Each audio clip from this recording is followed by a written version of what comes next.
Thank you everyone for joining. The Emerald Necklace Conservancy is kind of hosting this portal and the logistics and the Zoom, but this is a Park Watershed event, and we were very fortunate to be invited to present today. But Mary is our host. Yes, and thank you. Thank you for joining us today. And as we begin, we want to thank Nika Cafano because she's done such a great job. She's the Director of Development at the Emerald Necklace Conservancy, and she's thoughtfully managed the arrangements for our program today. So note that this presentation is being recorded, so you want to turn off your video now if you don't want your image to be in the recording. And please do remember to keep your microphones muted unless you have a question. There'll be specific question and answer period, so everyone check that your microphone is muted. Our program begins with a bit of a preamble just to share the context of why Park Watershed is hosting the Emerald Necklace Conservancy. After Karen Mauney-Brodek's presentation, there will be a few questions. There'll be times for a few questions, and then Barbara Yaeger from the National Association for Olmsted Park will summarize the Olmsted 200 National Celebration, which will actually peak next year in 2022. Barbara will describe how you can participate in local, regional, and national programs to explore and honor Olmsted's legacy. After the formal presentations and related questions, in conclusion, we will expand our discussion to ponder how to honor Olmsted's legacy with a new movement, hopefully, to conserve large landscapes for future generations. 2022, next year, is also the 50th anniversary of the Clean Water Act. So exploring Olmsted's legacy is also a marvelously interdisciplinary opportunity to include historians, legal scholars, garden clubs, park friends groups, landscape and urban designers, as well as engineers interested in greener municipal infrastructure, all of which is needed to address the climate crisis. Park Watershed is especially enthusiastic about the opportunity to conserve and revitalize the floodplains and woodland slopes along waterways in urban suburban areas. And this is just to show you context. I'm the founding director of Park Watershed, a 501c3 urban suburban watershed stewardship organization for the Park River Regional Watershed. This 78 square mile drainage basin was rather smaller. Drainage basin stretches east of the Metacomet Ridge to the Connecticut River across the metropolitan area of Hartford. So this red splotch here is the metropolitan area of Hartford within the context of the state of Connecticut. And the state of Connecticut and of course the Park River Regional Watershed is within the greater Connecticut River watershed, which extends up into Maine across 4 states. It's an 11,000, I think, 600 square mile watershed. Park Watershed works with educational institutions, government agencies, stakeholders, and other nonprofits throughout the region to ensure natural assets, ecosystems, and water quality of the region are revitalized and conserved for generations to come. That can be a bit of a challenge in a metropolitan area that's heavily developed. As you can see in this slide,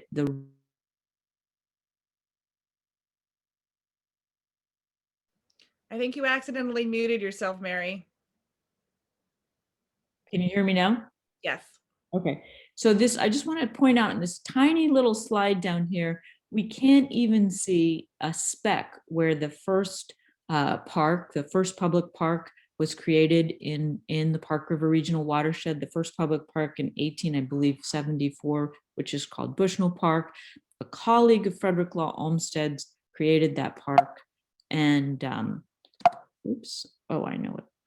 And we also can't notice this tiny little speck of green space. It's just a pixel on this watershed map. And yet this is the riparian corridors along the north and south branches of the Park River Regional Watershed. This watershed was once home to the indigenous peoples, including the Wagungs, the Sokyog, the Pauquonock, and the Tungus peoples, which are within the Algonquin family. We encourage you to reflect on the histories of the land wherever you are. To help learn more about Indigenous presences, check out Native Lands website, which will be added to the chat. And it is a helpful website that has an interactive map, which can be easily and quickly searched from wherever you are. Because our anthropocentric boundaries are complicated and our histories of the land use troubled, please reflect on our ongoing opportunity, our future opportunity to cultivate a nature-centered, ecocentric ethic rooted to the resilient and abundant regenerative qualities of nature that are intrinsic to life on Earth. Born and buried in Hartford, Connecticut, Olmsted is a native of the Park River Regional Watershed, which is notably far, far away from majestic mountains, grand canyons, or monumental seashores. Perhaps Olmsted's familiarity with the nature of the commonplace amidst the normalcy of daily routines informed his interest in protecting ordinary landscapes as public parks, adjusting the landscape, shaping the ground to bring out the vibrancy of a brook flowing around a meadow to a pond near a grove of oak trees.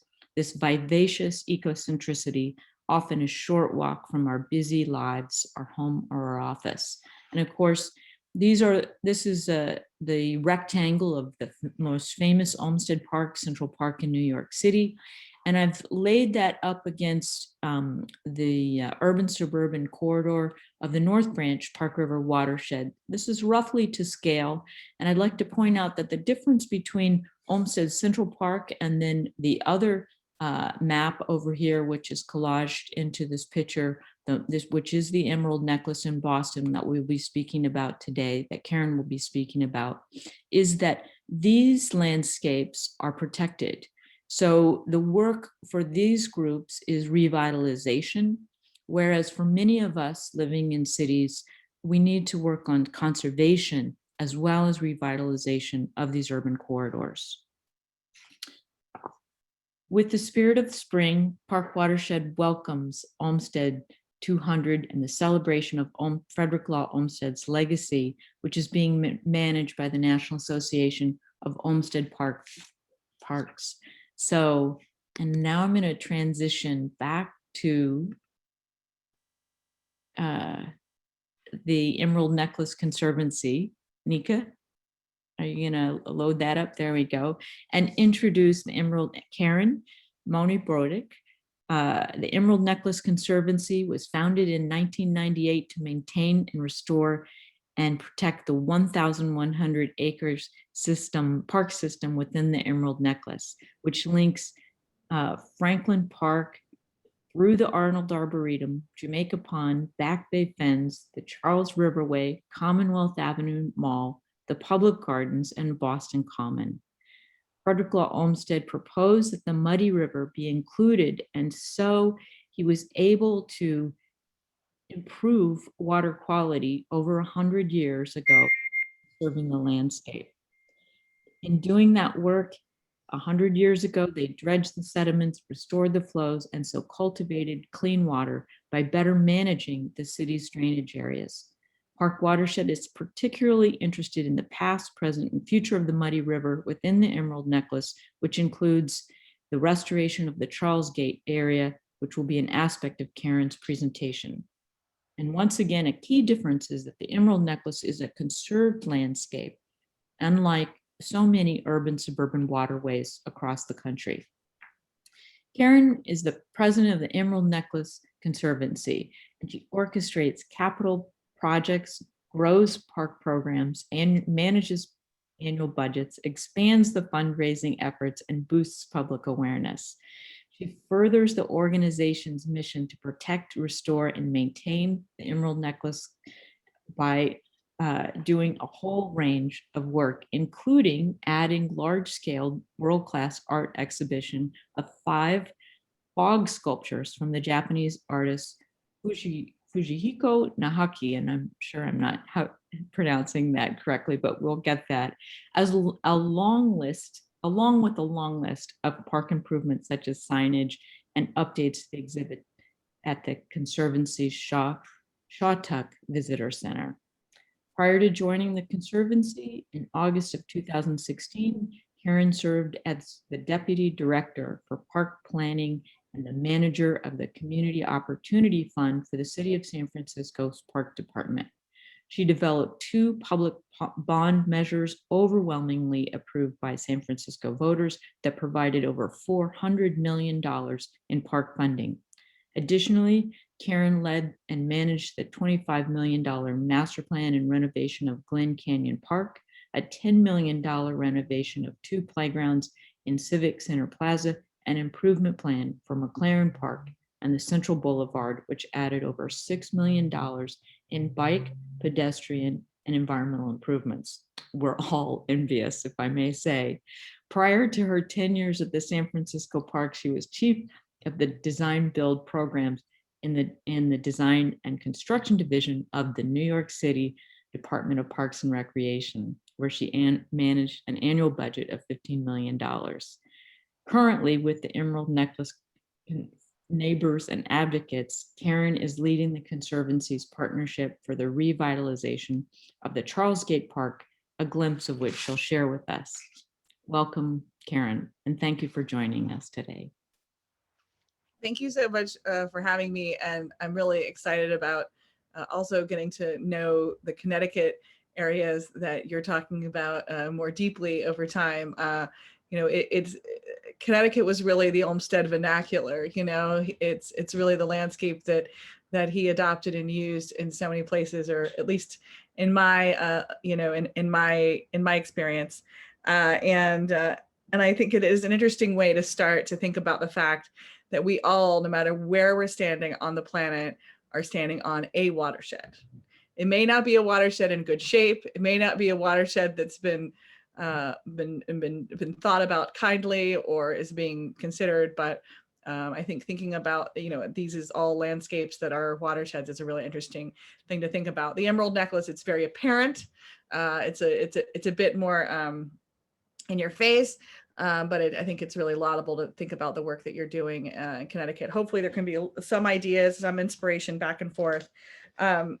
So I'm going to start in the interest of time, and then hopefully make some observations. And there's some really great people today here joining us. That actually quite a few folks have been very involved in this project. So hopefully I do all of this work justice.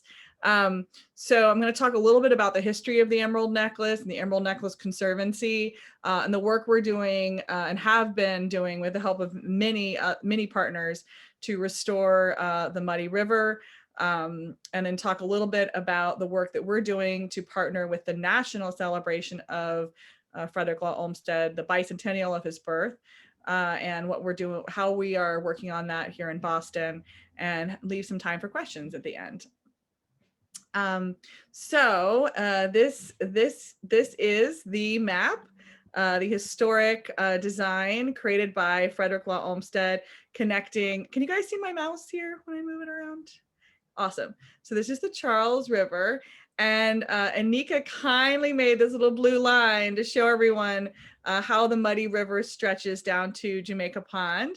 It doesn't run the whole length of the Emerald Necklace, but actually there are some water bodies and a little bit of the Arnold Arboretum, and the Arnold Arboretum is here, and then Franklin Park. One thing I want to just add, which is that it's true that the Emerald Necklace does fall under certain types of protection. Doesn't mean bad things haven't happened though, and we're going to talk a little bit about how even with protection, some parts of the park have been lost or compromised, and so we have to, even when things are protected, you have to still work to restore and bring them back. For example, a section of Franklin Park was lost to some buildings, and we are actually working now to try and restore that. That's another story. But here we go. So this is a little bit of a summary of the land of the Emerald Necklace. It is quite varied. For those of you that know Olmsted, you know that he would have never designed anything that's like in the right photo, but we do have gardens that were designed by Shercliffe and others in the park, but most of the landscape is a pastoral landscape that is in line with Olmsted's design ethos. We have parkways. We stretch through many neighborhoods of Boston, and that's a pretty special aspect of the work. Sorry, the slides are advancing and I'm not controlling them very well. So why did this park system, why was it built? And one of the maps I really love that we feature in our visitor center is the fact that, you know, as the city was growing and filling in, and they were essentially filling the Charles River basin to create more space for housing and businesses, et cetera, and land use, commercial land use, developable land. The growing challenges of sewage that were not being managed very well at the turn of the century because modern day sewage systems hadn't been developed became more and more apparent. And I think it's kind of funny that there was an odor map developed so you would know where to avoid in the city, where the offensive, so this is the map of showing some of the offensive odors perceived at a certain time. I think this is one of my favorite maps ever. And so this is where Charles Gate and the Back Bay Fens is built. So essentially, you know, Olmsted was creating a park that was an engineering solution to this problem. And, you know, today, a lot of times we treat these issues with sort of, they call it now gray infrastructure, big concrete pipes. Olmsted's answer was to create a park and use that as a way to sort of manage stormwater and other things. And we're really thankful that he did and created what we consider to be the first example of green infrastructure. Many of you may know Olmsted was born in Hartford, but he did end up settling here and actually in Brookline. And this is where he founded his landscape architecture practice. And it's an amazing facility with the National Park Service today. It's a national park site. And it's called Fairstead is what we call it. And it's a really great place to visit. It has his archives. The firm was functioning up until the 70s. And it's a really special place to come. I think it's a little bit of a secret, you know, not maybe as well known as, for example, Central Park, you know, as something that Olmsted's associated with. So, but I do hope many of you might be able to visit it. And you can always go and find maps and historic information about parks that you may live down the street from and don't realize that Olmsted or his firm was involved in, or find, you know, different parts of projects that were realized or unrealized. And I will say they've done an amazing job to bring much, if not all of the archives digitally online. So they're also very searchable digitally. So I'm going to keep progressing here a little bit. Here you see the design for the Back Bay Fen. So this is where that red smelly area was before. And now what you can see is the Charles River, sort of the predecessor to the Esplanade is here. You see a railroad line here, which is still a railroad line today. There's no Mass Pike because there wasn't a Mass Pike yet. And Commonwealth Mall was pre-existing, and he comes up with this brilliant plan to create a curvilinear bridge that had trees growing on it. And this was realized, you know, to connect essentially Commonwealth Mall over the railroad. The river passed it under it, still does. You can look down there. It's there. It's not the most picturesque moment at the moment, but and then the Back Bay Fens, which was much more watery than it is today. Much of this has been filled in, like with the rose garden that I showed you in one of those pictures earlier. This is the location of the Museum of Fine Arts. And the downtown Boston area, the really heart of downtown, the business district, is in this direction, and that's where the public garden and the Boston Common is. Olmsted worked to shape, the form of this. This is not, it kind of looks like a stomach. The more I look at these maps, I think of that, and it kind of literally is, because it is essentially, water and runoff and stormwater has lots of nutrients that can be consumed by the plants. And so it, essentially does function that way, and it can clean water, if we design these places right, which is what the principles of green infrastructure are that he used then, and now we're all finally getting back to. And so, whereas Central Park, which is the perhaps Olmsted's most well-known project in New York, that the site was already determined before Olmsted came in, and that's a rectilinear site. Here you can see that his design really follows, both in terms of the topography, but also in the actual shape of the way that the city is shaped in a very curvilinear way for Boston. And in fact, it's so formatting and so ingrained in Boston, I would say that unfortunately, a lot of Bostonians do not know that it was designed. They may think that it in fact is natural.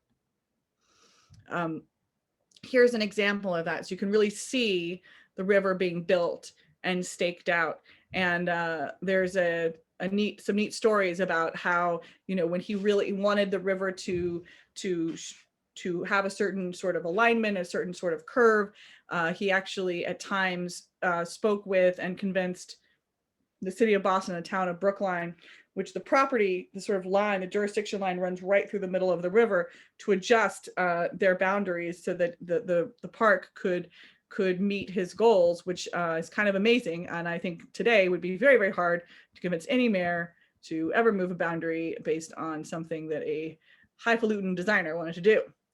But he, really did have that type of influence.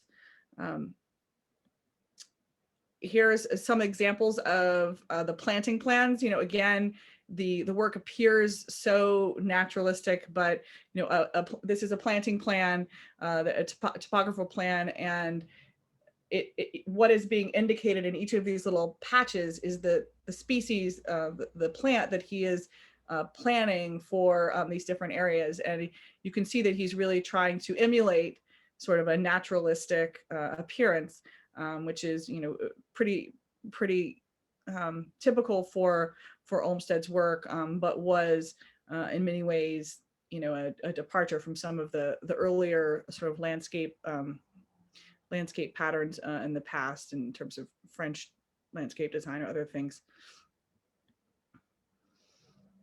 Here you see another example of that. I mean, there were definitely things that were planned and never realized. So, one of the interesting things that had been planned was a series of ponds that would have had exotic animals, hippopotamuses, so that you could, I guess, experience sort of nature and these sort of moments.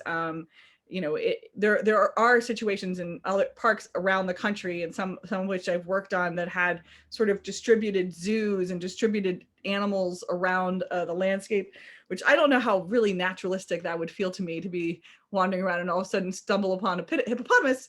But that was something he had conceived, and then that was not realized. There are no hippos in the Emerald Necklace today, but there definitely are these meandering landscapes, these waterways, these moments of release, compression and release, which is something that he was interested in sort of creating, and sort of people's visceral experience. He talks about how experiencing a park could, one could experience sort of a moment of freedom and a feeling of enhanced freedom by being in open spaces and being in parks that he designed. And I think that is distinctly the feeling that one can get when one walks into the Great Lawn, or into one of the large landscapes of the Emerald Necklace or other similar parks. Franklin Park, which is the largest, not only the largest park by far in Boston, but the largest piece of the Emerald Necklace, is over 500 acres, comprises over 20% of Boston's total park acreage. Here is an historic plan. There's more of a formal alley design here for the zoo. And what when I say the zoo, this is where the zoo is today. And you can still see some of that axis in the zoo's layout today. This area, as I was speaking about the fact that not always, these things aren't always preserved, even though they in theory are protected. In the 1950s and 1960s, roads came into parks, and also, when we're allowed to be built on parks, freeways, highways, also schools, hospitals, other things that the government decided, instead of buying additional land, they had this park, it was free. So there's actually parts of the park that have been lost. The open space has been lost. There's a hospital and some other facilities here, the side of Franklin Park. So certainly it hasn't all been preserved. Today there's a golf course in the heart here of the park, and then there's also been a stadium built in a piece of this. But largely, we do still really appreciate having these landscapes, and this does connect some of the most important neighborhoods and populated neighborhoods densely populated neighborhoods of Boston, including Roxbury, Dorchester, Mattapan, Jamaica Plain. And today, many of those neighborhoods have a high proportion of communities of color, low-income folks, and potentially also elderly people and children. And we know that based on research that it's really important to make sure the parks that are closest to those populations are as good as possible, because people of lower means aren't able to travel as far long distances for open space. So it's something that we certainly think a lot about, and very excited the city of Boston has invested $28 million in a action plan that is currently undergoing design right now, planning right now, and a community process that can lead to hopefully some additional exciting investment and support for this amazing park. So this is the modern map, and you can see it's very largely quite similar. You see the bite taken out of Franklin Park for the Shattuck Hospital here. That's currently an effort that's high on the mind here, because we are working to advocate for the return of that land. And then we'll talk a little bit more about this end of the park, Charles Gate, as we keep going here. And then also I will just point out, I'm going to be talking about the Muddy River restoration, which is in this area, the Back Bay Fens, this area that has slowly become less watery, more full of plants and invasive plants and sediment, and it doesn't provide the flood capacity it was originally planned to hold. And then here we'll be talking about this area in a little bit more detail, where the Muddy River first part of the restoration happened. So in the mid-50s, Sears and Roebuck said that they would leave Boston unless they got more parking. And so the city of Boston actually paved over part of the Muddy River, put the river in a pipe, and gave them a parking lot. I always like to point out that they still left. So I think it's important that we remember that sometimes you can't convince people to stay, even if you do something to try and satisfy them, which maybe isn't the best thing to do. And you see here that parking, and rivers don't like being in pipes. The area, there were a variety of reasons, but in 1998, 96, and then again also in 1998, there were a series of storm events, and there was a huge flood because the river wasn't able to manage the stormwater. There are a variety of factors, both the pipes not being able to handle the quantity of water. Also, the Charles River Dam was at a certain level. There was sort of a variety of things that all came together on the same day, and this is what happened. And it caused a tremendous amount of damage for the T. There are stories about the basement of the MFA flooding, people in rowboats in the neighborhood. This is taken by one of our park advisors of a car. So we know that we do have to maintain these systems. You can't, build it and forget it. You do need to maintain all infrastructure, green and gray. And that had not happened to the extent that it needed to. And we'd also, done things like paving over it. This is a little bit about what we do, but I'm going to kind of keep going because I think, overall, the Conservancy, so this is what I think we wanted to talk about now.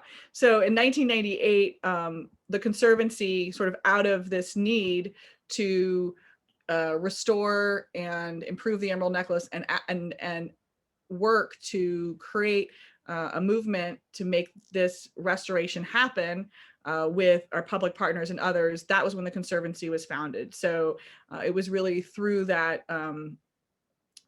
effort that we came to be, became clear that we needed to have a nonprofit group sort of bringing together all the stakeholders up and down the Emerald Necklace and fighting for what's best for it. And so what we see here is just to, sorry, the slides are advancing on their own. What we see here is we have the three different landowners that together control different parts of the necklace, and the Conservancy really, tries to bring them all together and work together towards common goals, because a lot of times, agencies have a tendency just to, focus on what they are responsible for. So it's I think a very important effort that the Conservancy try and bring them all together. And this is a list of just some of the organizations that we work with up and down the Emerald Necklace. So how have we been working to restore this muddy river? The situation where we had a parking lot and then working to try and turn it back into a park. Here is the first phase of the project. So I was showing you before, this portion of the river had been paved over, and then Sears left, and then the area kind of was an abandoned parking lot for quite some time. And through the efforts of many local, city, state, of folks lobbied to push for this restoration. It was eventually funded through the Army Corps of Engineers, and the first portion of that project was completed about 3 years ago. And that's the area of basically taking the top off the parking lot and reopening the river. And that first section, that was considered the phase 1 project. And you can see here images of that work going on. And I do believe that Marion Presley, who is the amazing landscape architect who provided the design for that, might be listening today and would definitely be able to probably provide even more exciting details if we were to hear from her another day. But this is definitely I think a pretty important milestone project for the necklace, and it's pretty exciting to see this come back to life. Here you can see that area today, and it's definitely I think reopened the heart of this area. And you can see there, someone at the Boston Globe really called it the new center of gravity for the neighborhood. So that's pretty high praise, and it definitely has not only, I think, really changed this area back to what it had been likely, but also now the old Sears building, the redevelopers of the Sears building have also added sort of green space and a plaza in front of their area. So it has sort of increased the green space.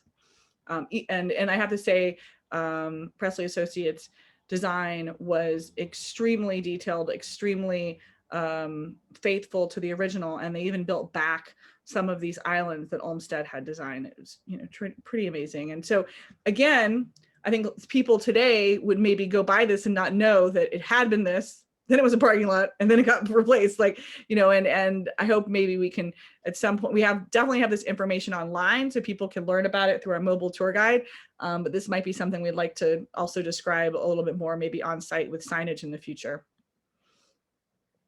This is the project that is underway today. So if you are in Boston or if you travel through Boston, there is a tremendous amount of work going on right now with equipment, working to dredge this area. So the area right now that you see that's green, I'm just going to go back for a second, that you see that is green here beside the water, this is the water in the middle, that is non-native Phragmites that would have been open water before, and that's how much the river has been constricted because of these invasive plants, which are extremely hard to control, and also due to a lot of complexities of environmental regulation over time, even though they are invasive and cause a lot of impacts to native species, they actually are protected. So we have to go through a lot of very specific, time-consuming and expensive planning efforts in order to get permission to remove them. So part of the plan does include removing a lot of those, and so we are looking forward to that.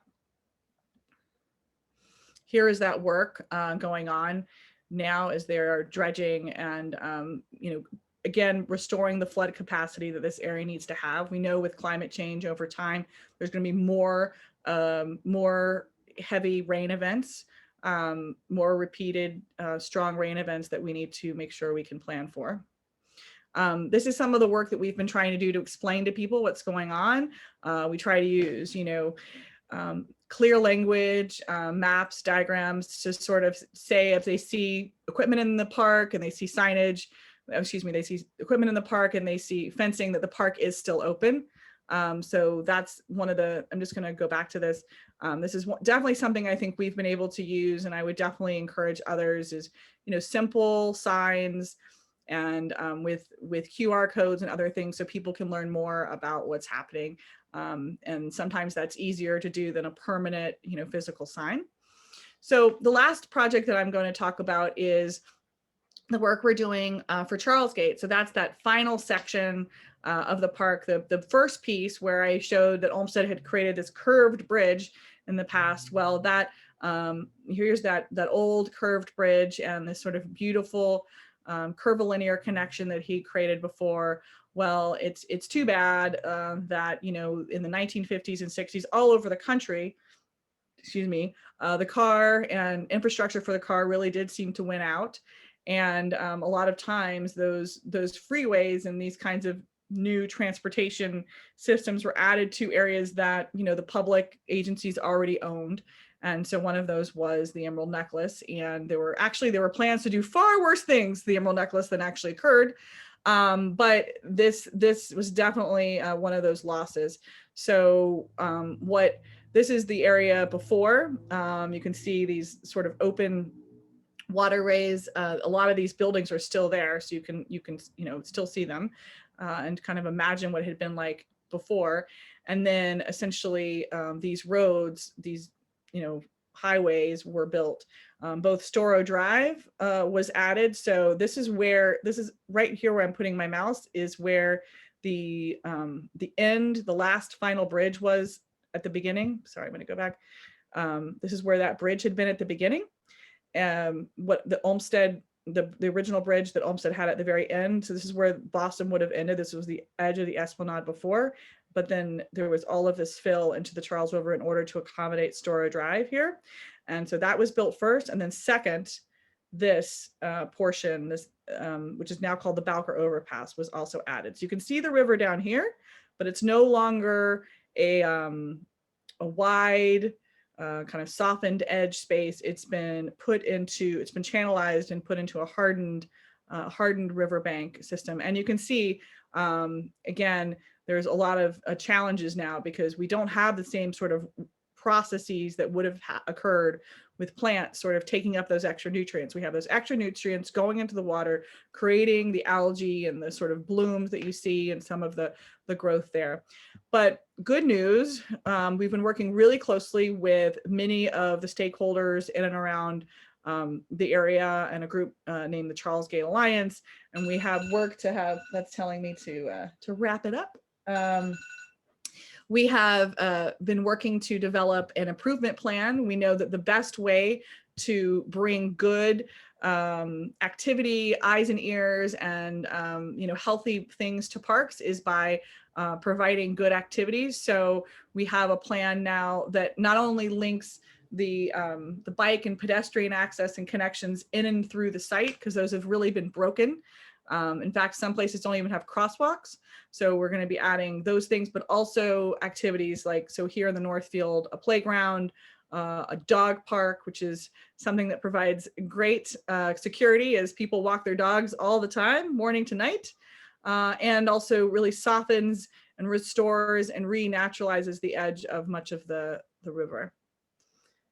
So here's some example of some of the main priorities for the design that we're working on, and we received some funding from both the state and the city to move this design forward, and we are right now working on raising the funds for the full renovation of the area, working with state and local and now federal possible federal funding sources, in addition to the support that we've been lucky enough to receive from individuals and foundations in and around Boston.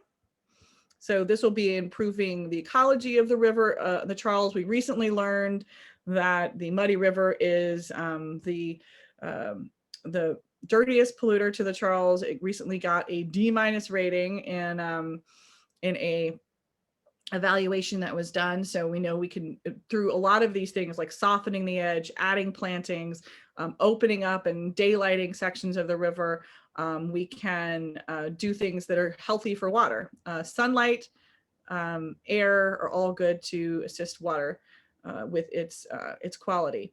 So here is an example of currently the South Field in the wintertime. There's these walls on the site which are non-structural and are just there to break up the site, unfortunately. So we are proposing to remove these walls and provide more space. And here's the dog park. It's really a popular amenity that people are very excited about. People really do need places in the city to walk their dogs, and those be managed and safe, as opposed to sort of sometimes walking dogs in areas that weren't really designed for it. And this is that bridge that I think I might have shown you from above, this old bridge that Olmsted, this was the end of Boston at that time, still there, buried in the snarl of automotive access. And we are showing some opportunities to provide additional access and regreen the site and change the seasons. We also plan to change the seasons. Anyway, I don't know if my jokes are going to work on this kind of thing.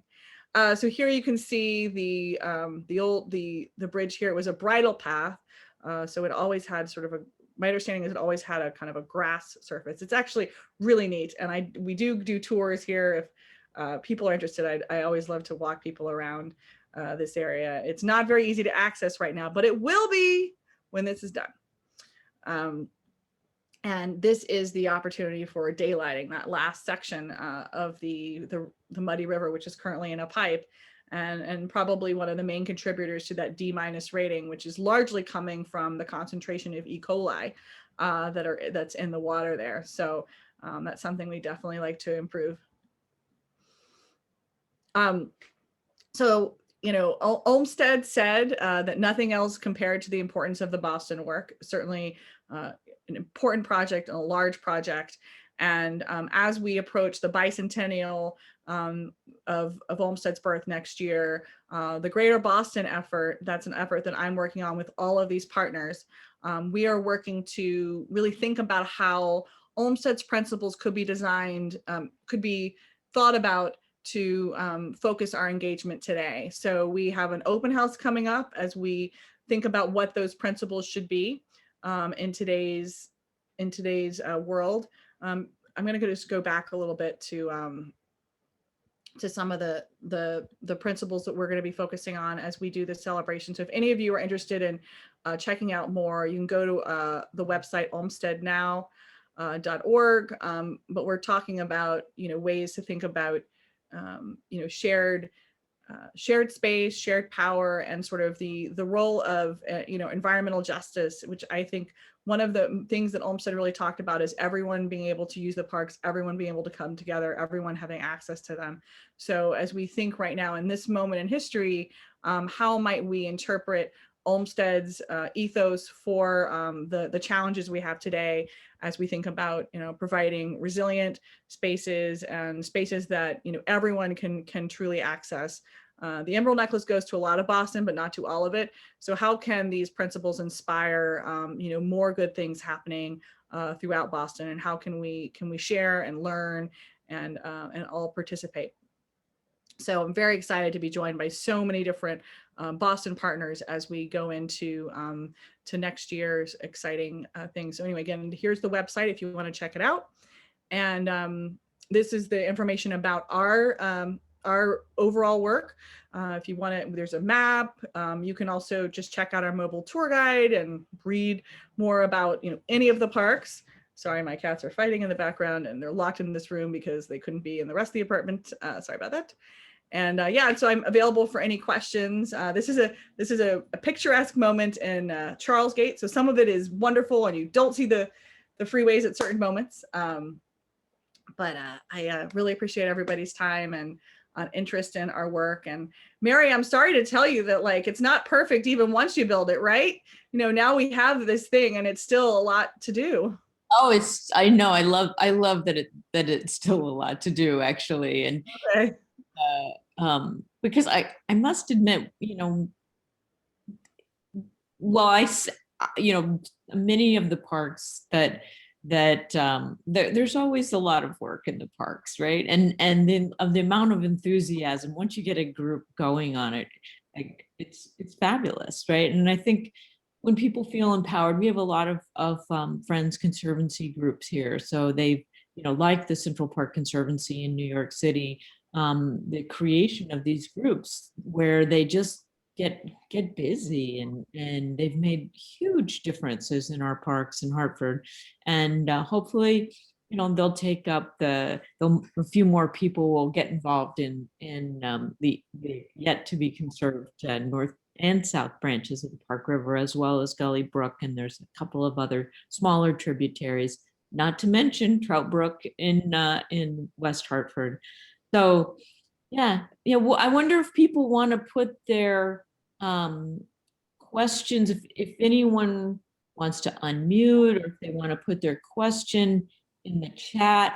And I think we should go ahead while we're kind of waiting for people to bring up questions. Let's go ahead and transition and see what Barbara, are you there? Can we transition to share screen with you? Yeah, that'd be great. Let me just give you those rights, Barbara, 1 second. I'm going to introduce Barbara. Barbara Yaeger is a Connecticut landscape architect who manages her own company, Land Canvas Landscape Architecture.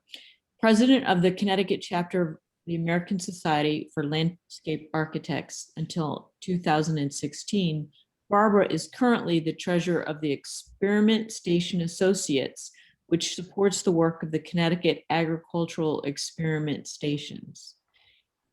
A member of the National Association of Olmsted Parks Board of Trustees, Barbara serves as immediate chair and is the lead organizer for the Connecticut Olmsted celebration. So I think we'll let Barbara present, and then maybe we can, unless somebody has a burning question and they have to leave, shall we go ahead and move forward with Barbara's presentation?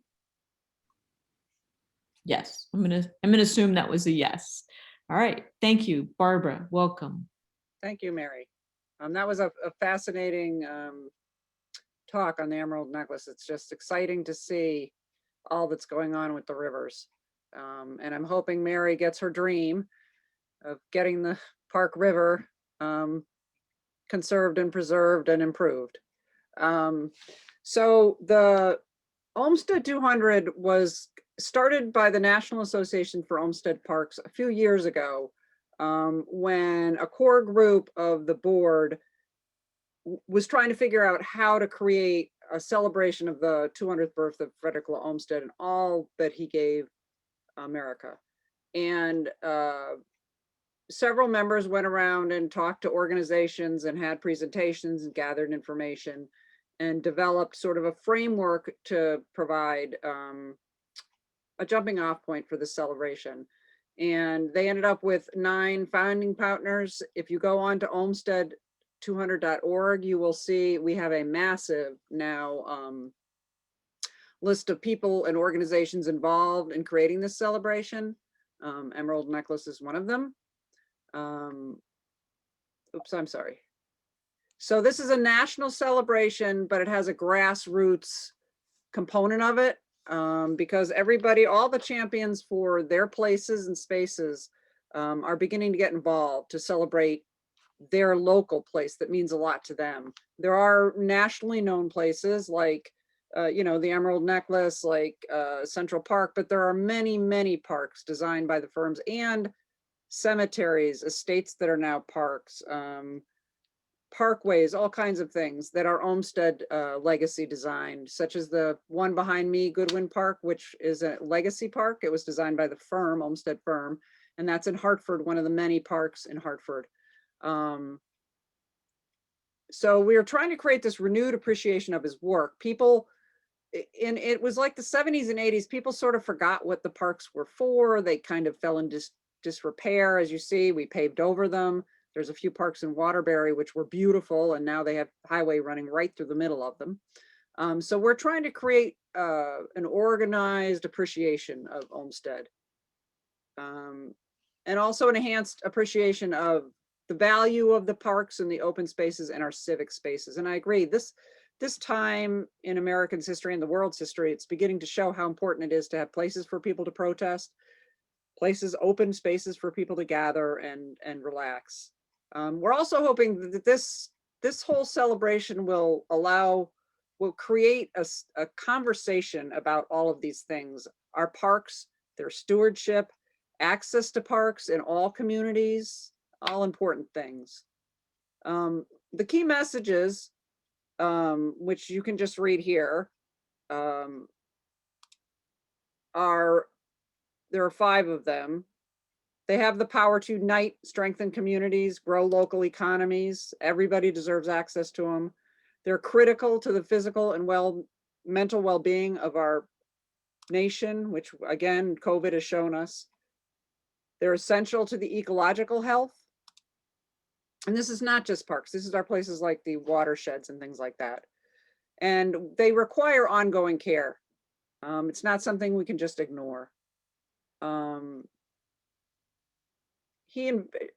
Frederick Law Olmsted envisioned us as a country preserving these places. So there are nearly 6,000 projects over a period of 100 years. And many of these can still be designed. It's very exciting. So just quickly, Boston says they kind of owned Olmsted with Fairstead, but I'm from Connecticut, and he was born here. He was raised here, he hung around here, and he's buried here. So, we can fight with Massachusetts over that, but we'll share the legacy.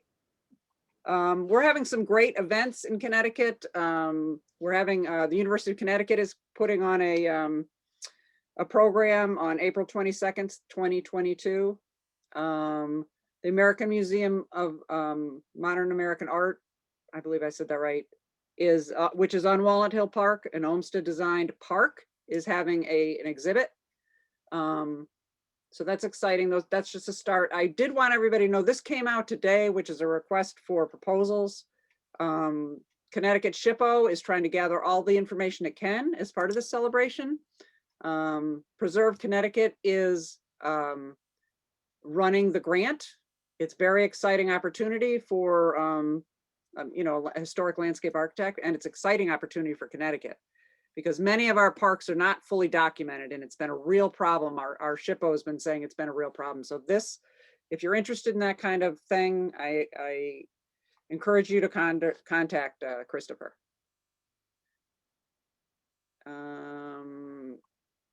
And that is it. I love thank that, you all.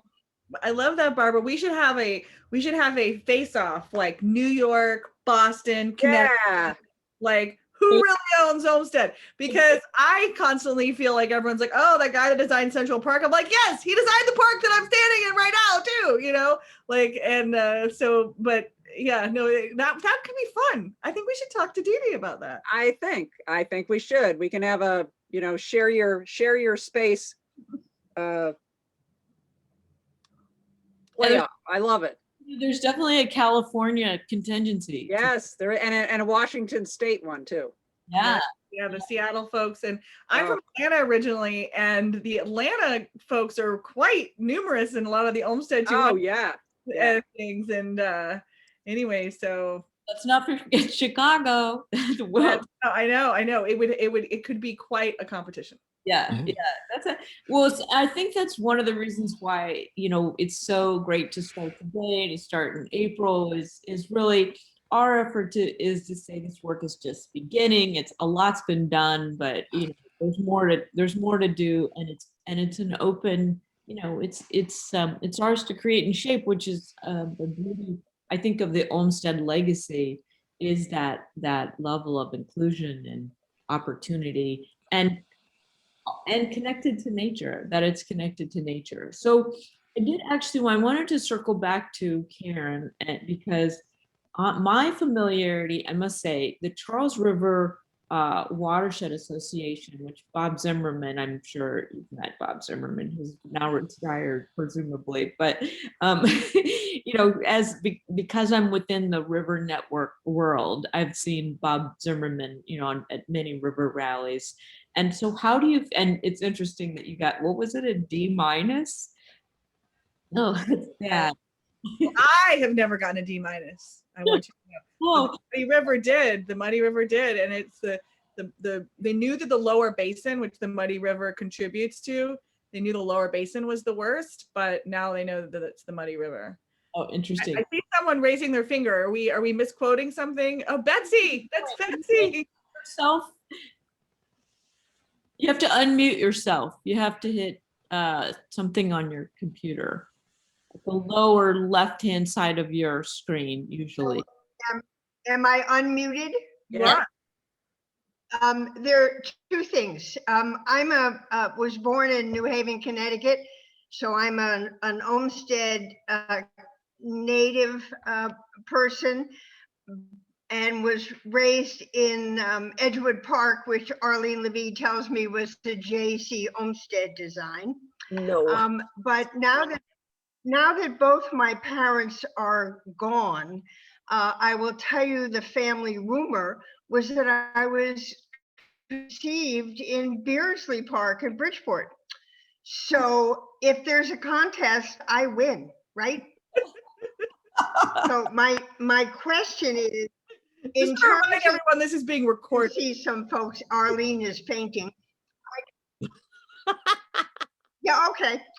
So this issue, though, of the D minus for the Muddy River, nobody mentioned the combined sewer overflow issue and the cross connections from the city into the Muddy. So I think it's important, as we talk about primary sources of pollution, and to go a little bit farther into the discussion about the responsibility for the assessment and the treatment of the CSOs. I think it's really critical. We're never going to have the kind of water quality that the public and the wetland plants require until we address that issue. And that I love you for saying that, because actually that's a lot of I can't even tell you how many, at least a decade I've spent learning about combined sewage overflows in the North Branch and the South Branch, but also all across the country. And even though the largest source of pollution is non-point source pollution from our parking lots, and really there's this underlying problem with the planning and development and roadways that has damaged all of our rivers. Non-point source pollution and the need to reduce combined sewage overflows is a critical concern that's underway now, and people cry about how their water bills are going up because combined sewage overflows are being addressed in their communities, but it is important. And so, Karen, are there combined sewage overflows in the Muddy River? There are.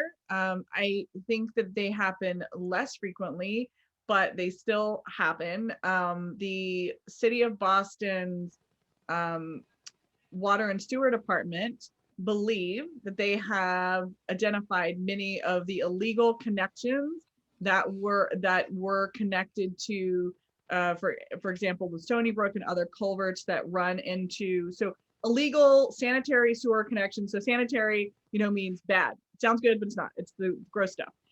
Coming down and connecting into and so I think some of those have been identified, but I will just say it was just this year that the Charles River Watershed Association showed this data point of D-. We knew it. I mean, Betsy, we knew it. We knew it was bad, but it's nice to see it in black and white. And that was because of E. coli. Now, what we don't know, though I think I can get a test to find out, which is it geese E. coli, dog E. coli, or human E. coli? It seems like we can find that out. I think it's probably all three. So it definitely, there's work to be done there. And I mean, I think the good story is that these things are being regulated more, and water and sewer departments, especially because of climate change, there's going to be more and more resources focused in that direction. So hopefully we can leverage and focus those things to the ends that we need. I'm not sure if I'm answering, I don't have a perfect answer to this question. Point that, because again, that the Clean Water Act is, the 50th anniversary of the Clean Water Act will also be in 2022. And just a couple of years ago, I had I go to the river rallies. The river rally was hosted by Cleveland, Ohio, and I was able to see the clean Cuyahoga River, the cleaner Cuyahoga River, and the life that's returned to the banks of the Cuyahoga River now that it's no longer completely industrialized. We did bicycle upstream and notice there's still some industries further upstream, but downstream there's restaurants along the river, and as it's closer to the lake shore, and they had a boat parade in celebration of the 50th the anniversary of the fire, and so I think that the story of restoration of water quality is a very positive story, and in some respects it begins with Olmsted, and the green infrastructure issue is a critical issue, because this whole question about how do we fund green infrastructure, how do we fund clean water, and green infrastructure can be funded by stormwater utilities, which will cause like big box stores to have to put in some kind of garden, some kind of rain garden, some kind of bioretention basin. So they're not just shunting off all of the non-point source pollution in one wave of hot, dirty water, which causes those combined sewage overflows. So, because typically, like in Hartford, on a dry day, there's 7 million gallons of sewage goes to the wastewater treatment plant. On a wet day, West Hartford alone sends 70 million gallons because of the stormwater runoff, because the shunted water from roadways, rooftops, and especially large parking lots. And this is something that we designed it, we can redesign it. And that's the beauty, I think, of one of the many beauties of Olmsted. So what are other ones besides, unless people want to continue to talk about combined sewage overflows? What else? Well, I'll talk. Okay. Yes, please. I'm known as one of the Olmsted big mouths because I'm going to broaden your view. I've said this before to people as we celebrate Olmsted's 200th. We're also celebrating the extent of the legacy, which in fact goes way beyond the gentle old man with the beard. And we're celebrating 100+ years of an Olmsted firm and a design aesthetic and a design set of ethics. So as you add to this diadem of notable bodies in terms of ecological restoration, we want to make sure that we're including in this celebration members of the firm who were great contributors. In terms of the ecological restoration, you're talking about Charles Eliot, because as much as Olmsted was doing this work, and it was green infrastructure. It was Charles Eliot that took this on to the next generation, and really the evolution of a lot of the ideas of how streams should be treated with parks along their banks so that they were absorptive. The planting materials should be absorptive and restorative. Those are ideas that Eliot advanced over and above what Olmsted may or may not have taught him. So let's not be too hagiographic here. Let's doff our caps to the rest of the firm and the incredible legacy of this type of work that they did throughout the country. Absolutely. And I see Phil raising his hand, and I just want to say I totally agree with you. And we can't forget that it was Charles Eliot's father who established the School of Landscape Architecture, the first School of Landscape Architecture at Harvard University. And Charles Eliot, my understanding is that he developed meningitis while working on Keeney Park, and he's actually buried in Hartford as well. In the Olmsted family tomb, I think because maybe at least his name is listed on the tomb, maybe because of the meningitis.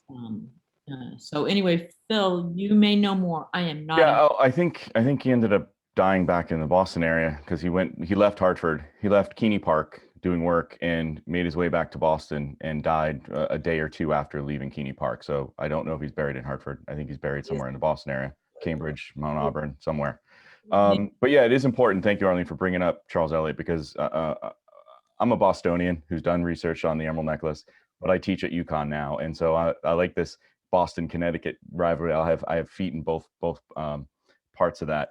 But I'm on the board of the Keeney Park Sustainability Project, and Mary's work at Park Watershed, she mentioned Gully Brook, and that is within Keeney Park. So Charles Eliot is going to be a key person in any work that Mary you do with Park Watershed. It's going back to those fundamental principles that Charles Eliot was advocating for in terms of ecological conservation. So I think, Arlene, it was great that you brought up Eliot, because that is going to be key, I think, as you make the case for Park Watershed, and including Gully Brook in that that's the key right there. And Phil, it's great to see a face, because I've seen your name in print over many years. So welcome. Thank you. Or Well, hello. thank you.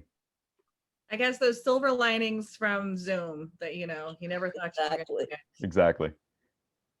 It's exciting to see some funding for the research of the parks from SHPO, from the State Historical Society, the State Historical Preservation Office, because there is a real need to study these relationships that Arlene, is that correct? Yes. Bringing up, because I was in Central Park and just contemplating the distances, right, that make you feel like you're out in the middle of nowhere, but then you can see the skyline.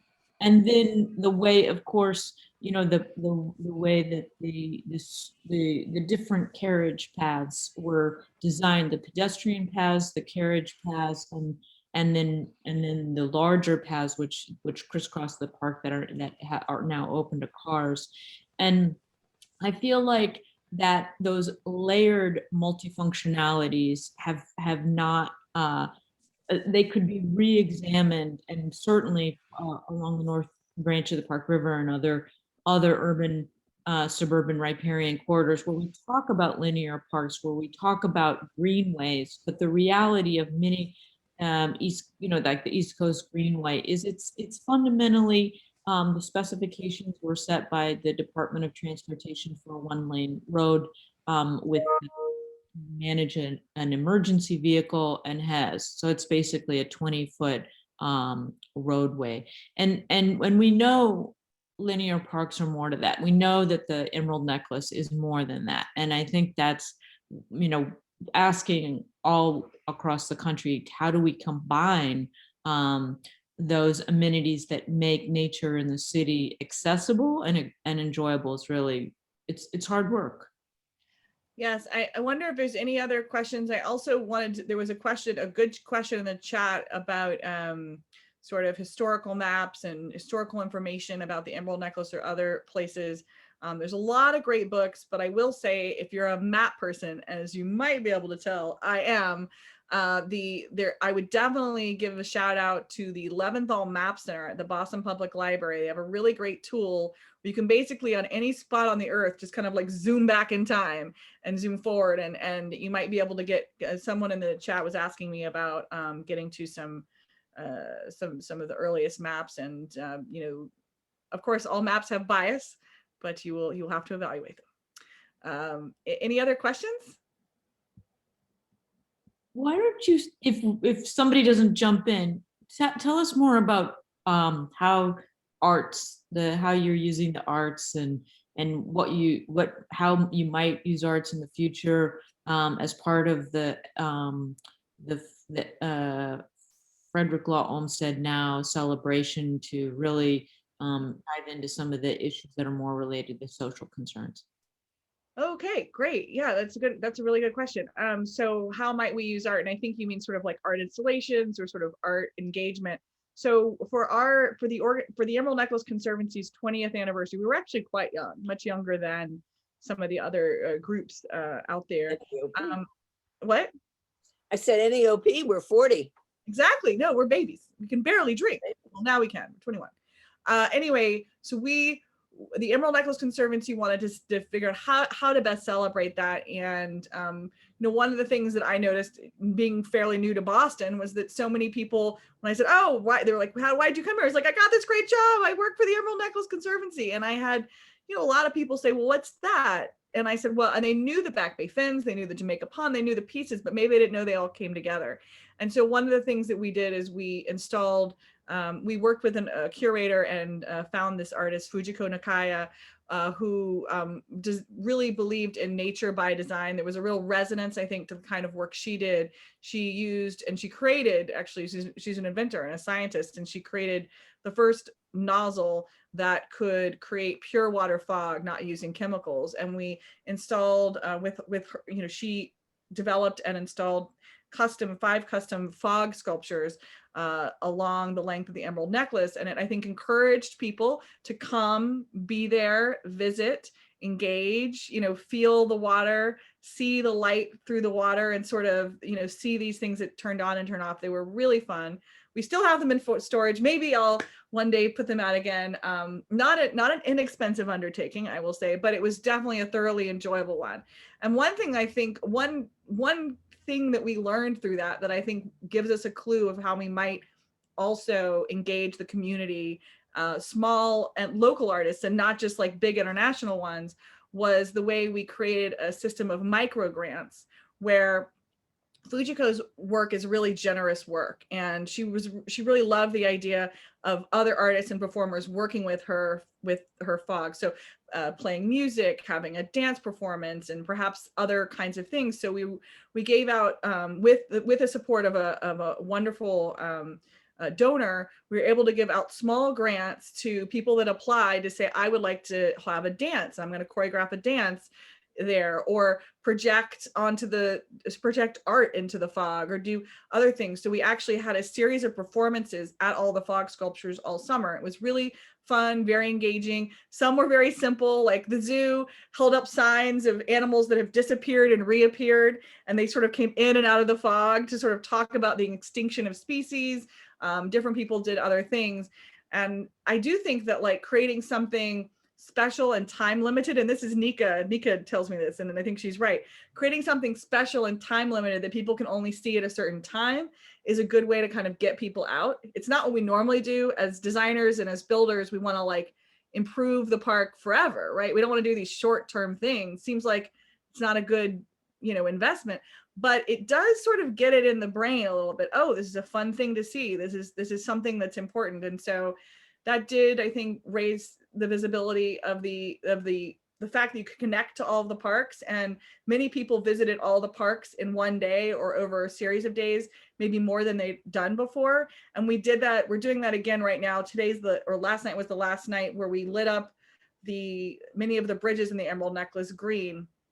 It was just really to try and provide a little light right now when it's been so dark and just, you know, so challenging for so many of our communities.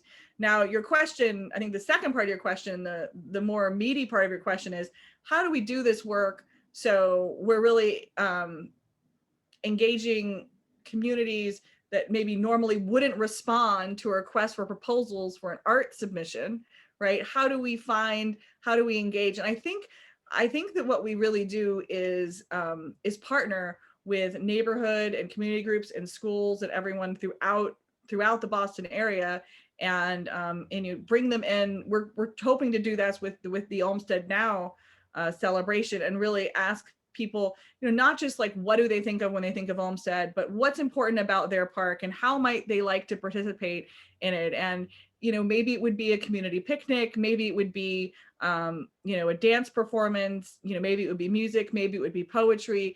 I don't know what it would be, but we really try and sort of meet people where they're at and sort of see how they might interpret the opportunity to support the park and their community, or a space without a park where perhaps they want to talk about where a park should be. So we are, our website will be, this is the Olmsted Now website right now is our early website. We're going to be releasing our full website in a few days, and it will be in multiple languages. These are all the things that I think we have to do in order to really connect with the communities.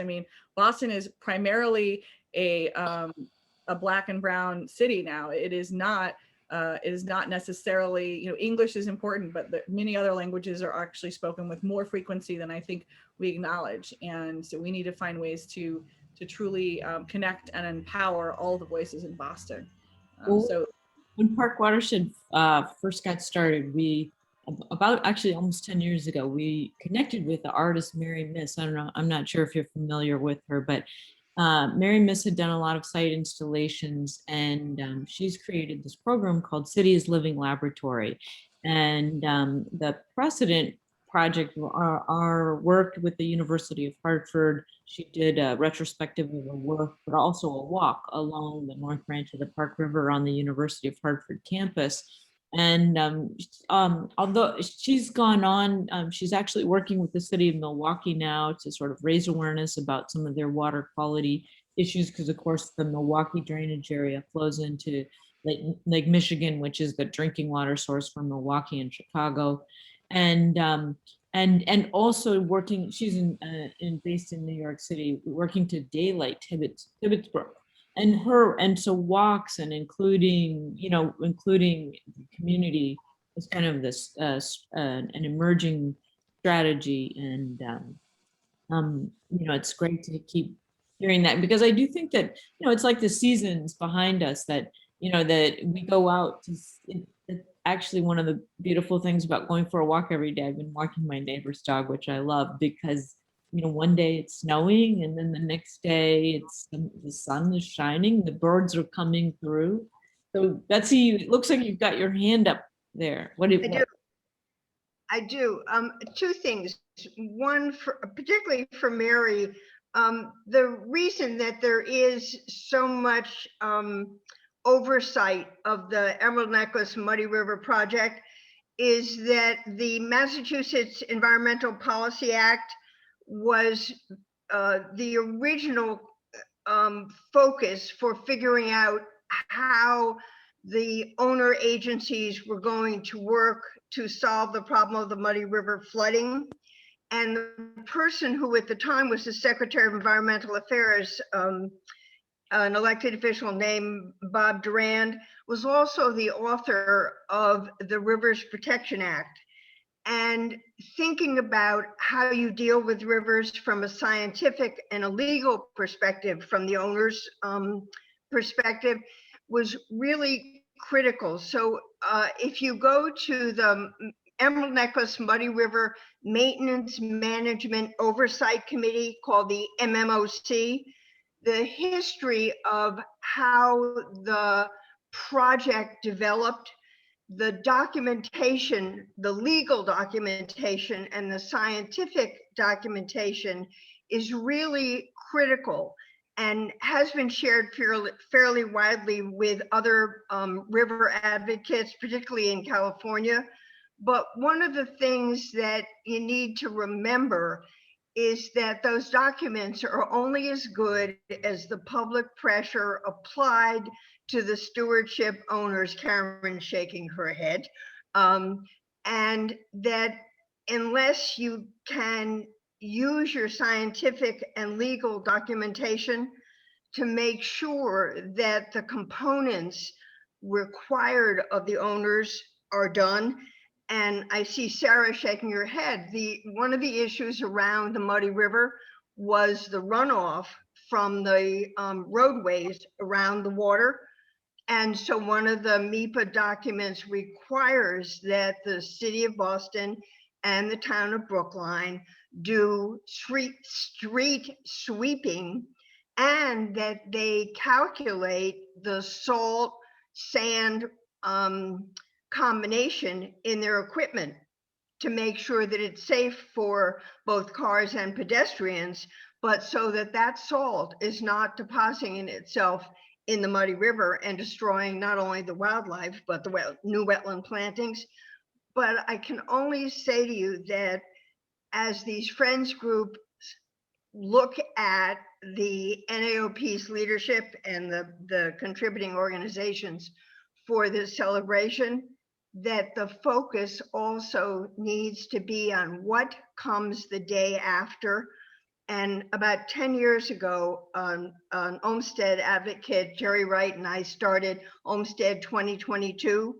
And our hope and our dream was that the NAOP would be the core of this enormous big wheel, which would be nationwide.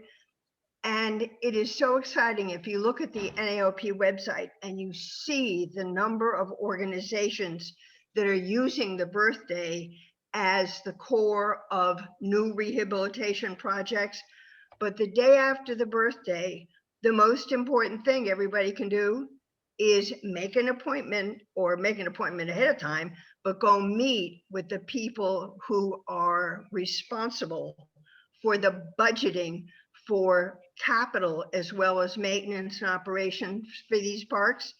Because if you ain't got the money, it isn't going to happen. And nobody, except unless your park happens to be on 5th Avenue and 59th Street, should presume that the public can do the work of the public agencies, because they can't and they shouldn't. These are public spaces. I so agree with you. And I have to say, this is gonna, I hope, will be a topic of future. We're coming up to 5 o'clock, and I know Karen has a hard stop at 5, but I can tell you were part of this whole. Oh, yeah. I started in 1975. Yeah, I am so old. say my aspiration is that we move this discussion not only among the parks groups, but also the river network groups, and you know, Bob Zimmerman and Charles River Watershed Association.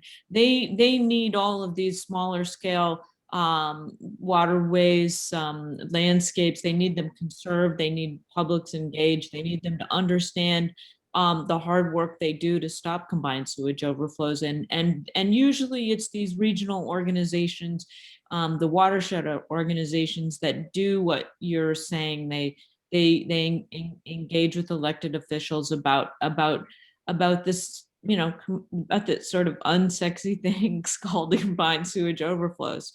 So what a great way to end, like, my favorite topic.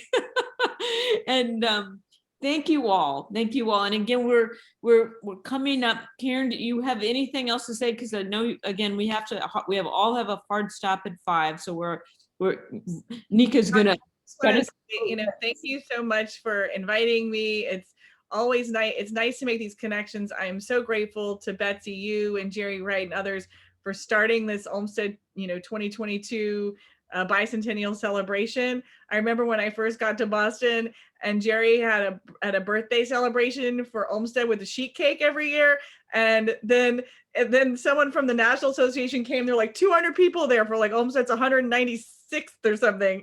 And it was like kind of this amazing moment to realize that, we really could build up to something. And I hope people leverage this anniversary. And I guess I would say, actually invite all those elected officials to your events and make them promise something in front of all the people that are there that day.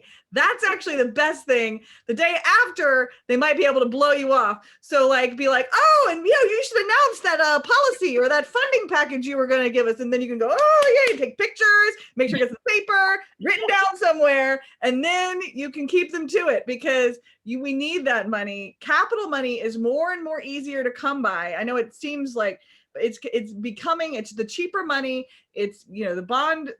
Anyway, I'm a nerd about this kind of financing stuff, but that is easier to come by. It's the maintenance dollars and the maintenance commitment that I think is really going to be the tripping point for us long term. So if we can find a way, as many places you can find a way to connect the value of the maintenance to the savings, either on health or environment or other places where they are going to feel it financially, that is the winning ticket. We have to find ways to punish them all financially. Or in the incentives of it all, Incentives, that's a nice way to say it. the real estate, if you can walk to your park, and the park is beautiful and it's not a smelly zone. Yeah, let's hope we don't have to make any of those maps in the future. I just want to say thank you. Thank you. Thank you all. Thank you. And Nika, thank you again. Thank you to the Emerald Necklace Conservancy. I couldn't have, you've managed all the registrations and you've done a wonderful job. And Betsy, now you've revealed your secret. Your secret. We'll be reaching out when our website goes live for Olmsted now, because we are collecting personal stories about experiences in the parks. Welcome your story. Yeah, now we know Betsy's conceived one. All kinds of stories. Tell all. Okay. All right. You can't write Thank you this. so much for having us, and we will follow up with an email once this is up online. We do want to share it for those who missed it or came late or left early. And I'll follow up with a bunch of links from all the presenters. And thank you again. Thank you. Bye.